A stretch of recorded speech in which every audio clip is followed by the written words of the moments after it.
From the classroom to meaningful careers, today's guest guides students towards lives of possibility and purpose. Both a professor and an advocate, she helps students as they embark on journeys of discovery and determination. Let's find out more to the story.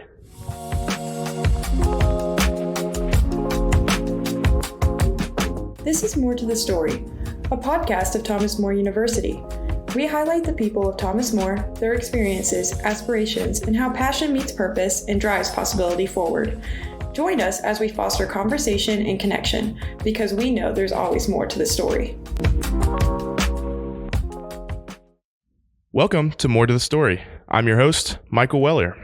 We're back with another episode where we're focusing on the people creating momentum and moving our Thomas More University community forward.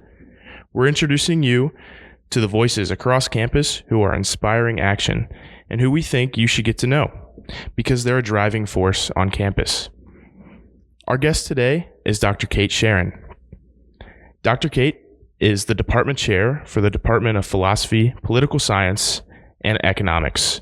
She teaches applied ethics such as business, medical, and environmental ethics with academic expertise in biomedical ethics and death and dying. She's also the director of the James Graham Brown Scholars Program and is the faculty athletics representative.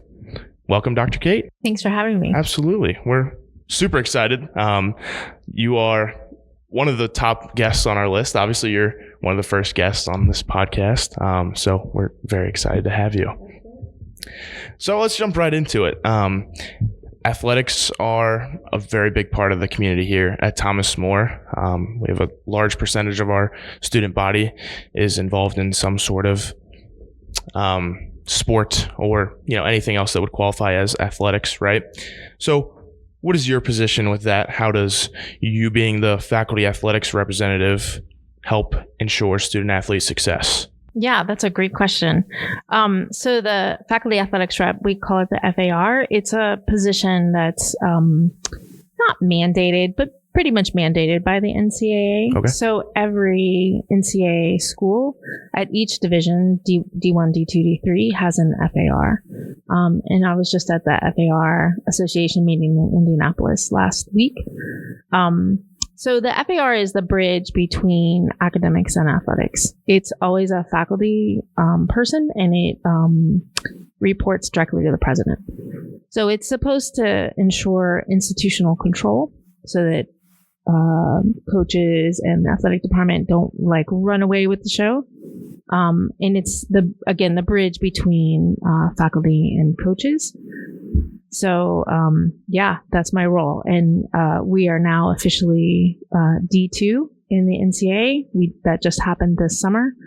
So I've been the FAR through that whole provisional process and very excited now that we're a fully fledged member of the NCAA D2. Awesome. So I want to know kind of the depth of that, right? What is your, I hope it's not an everyday thing because I have a pretty busy schedule, as we know, with all the things you're involved in. But what all do you do exactly, as far as being an FAR? Yeah, totally great question. So part of my role is education. So that might be prepping the coaches about maybe some rules or just some policies that we have on campus. But it could also be prepping faculty and advising faculty about this team made it into the playoffs and they might be missing more class than normal. I also troubleshoot. So there might be a time when a student athlete has a problem with a coach or has a problem with a faculty member, and I'm just there to sort of help advise them and not adjudicate insofar as I'm not making a rule or I'm not deciding what's going to happen, but I might advise a student about how to approach a faculty member, or I might give some background information to a faculty member about what this means for this particular sport. Okay, I got you. Awesome. So I want to know kind of how you got to this point here, right? How you found maybe your area of expertise in ethics and philosophy, and then how that translates to being an SAR. That's a great question. So my background, my undergraduate degree is in interdisciplinary studies, and my focus within that was in medical ethics. And that was at Miami University. And then I went to graduate school at the University of Tennessee in Knoxville for medical ethics. And then I switched to the University of Cincinnati for my Ph.D., and that was in philosophy of science. So as far as ethics, that's always been kind of on my radar. The death and dying part is a little bit more outside of school. I did study that in school, but I also volunteered with hospice in Butler County in Ohio.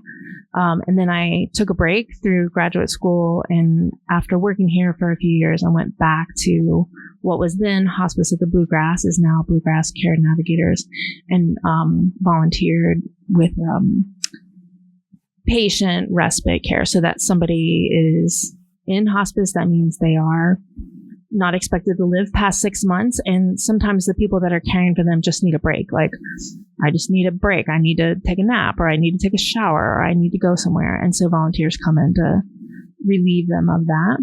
And then in addition to that, I trained in what's called our 11th hour program. So that's for people who are actively dying, who don't have anybody else to sit with them. So I did that for a few years as well. And so that led me into the class that I teach now in death and dying. That's honestly really awesome. We were talking before. My grandmother passed away, and the whole hospice process it's very calming. It is. It's so helpful, so supportive in so many different ways. Yeah, for sure. Yeah. Well, thank you so much for that. My pleasure. So I want to switch gears a little bit. We've talked about sports and whatnot. I want to know about the James Graham Brown Scholars Program. Sure. So that's a program that really encompasses, it's a small group of students. It's maybe not as many as 30, but all 4 years, all majors. Students can apply from high school. That application process actually is coming due in a couple weeks. And then there's a pretty rigorous process to get in. So there's you have to write, you have to turn in stuff that you've written. You have to have letters of recommendation. There's other parts of the application. And then if you make it through that first level, the next step is to interview with faculty who are in the JGBS program. And so that's a high school student coming in January and sitting for 10, 15 minutes with 8 faculty members and asking questions. So then we make those judgments in January, February, invite those students in.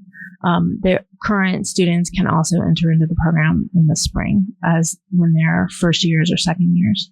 There's a minimum of 2 years in the program for current students. Some students get some scholarship money. It's not fully funded for everybody. And so there are academic standards, but there's also service standards, and there's also be a member of the community. So JGBS does stuff like I take them to the theater and I take them to lectures, depending on what else is happening that might be relevant to what we're studying that year. Every semester, every student in JGBS owes something to the program. So that could be fulfilled by taking a special seminar. It could be fulfilled by doing service. For example, JGBS runs the Compassion Pantry on campus. So that's there's a lot of behind the scenes work that the students do for that. Some of them are doing fellowships, so that's independent research. And then all of them are involved in this calendar of events. So that might be, they just did a fun sort of silly white elephant exchange a couple weeks ago. But we'll go to the theater in the spring.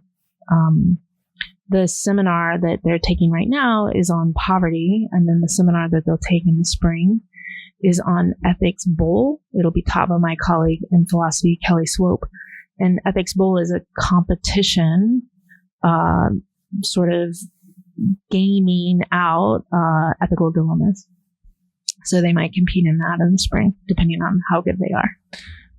A full slate for the JGBS scholars. Full slate. For sure. Yeah. What type of impact have you seen with those students, and maybe how they impact the rest of the Thomas More community? Well, definitely the Compassion Pantry for sure. is and I'm really hands off with it. They really are running it themselves. They have relationships with Master Provisions, which is a local food bank, but it's like a food warehouse. And so the students go to that Master Provisions to pull in the items that they need to stock for the week or the month at Compassion Pantry. So that does definitely make an impact, but they also make an impact in other ways. So I don't think currently we have any JGBS in student government, but we definitely have had that in the past. I think several presidents might have been in JGBS. There are actually a lot of overlap with my role of JGBS and FAR. There are student athletes. So one of our JGBS student athletes is actually the president of SAC. SAC is the Student Athlete Advisory Committee. So he's the president of that. So showing leadership across campus is another way that we impact. And then being leaders in the classroom. So most of the JGBS students are good, active students. And even when they're in classes that they're merely taking for the core, such as philosophy, which is usually taken for the core, not as many philosophy majors as we would like, they usually are leaders in the classroom. Yeah. That's awesome.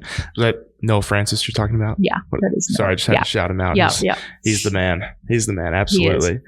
So, yeah, I mean, once again, thank you for coming on. Is there anything else that you would like to add? I'm really proud of JGBS. I think we do really contribute to a vibrant on-campus community. And we are connected also to our alum in the region and beyond. So we have quite a few, not necessarily successful in like a huge money kind of way, but just like living a great life, being great members of the community. So we're really proud of all of our alums. The FAR position, I wasn't an NCAA athlete, but I was a rower in college. So that was just a club sport at Miami University. But I really believe in the student athlete experience. I think that you can learn bad things from sports for sure, and from certain people in sports. But you can learn a lot of really great things, a lot of really great life lessons. I really like having student athletes in class generally because they can take criticism, for example. That doesn't mean they necessarily like it, but they can take it and they can learn from it and they can move on.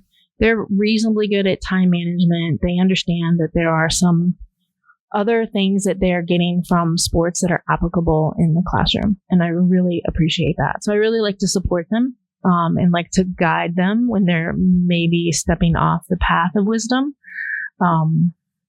So any student athlete can contact me directly by email or stopping by my office. They can also work through their coach. They can work through Terry Connor, the athletic director.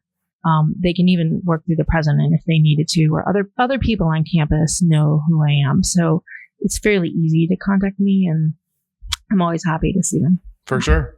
Well, as a student athlete myself, I appreciate that. Yeah. I know it's a little different kind of having a conversation with you than just seeing, the presentation you give to all the student athletes at the beginning of the year. So again, I appreciate that.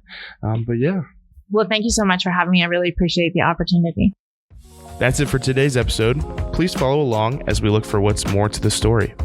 You can find us on Spotify and on YouTube. This episode was produced by Kendra Yurt, Kristen Gallagher, and the marketing and communications team at Thomas More University. Artwork and editing by Kendra Yurt.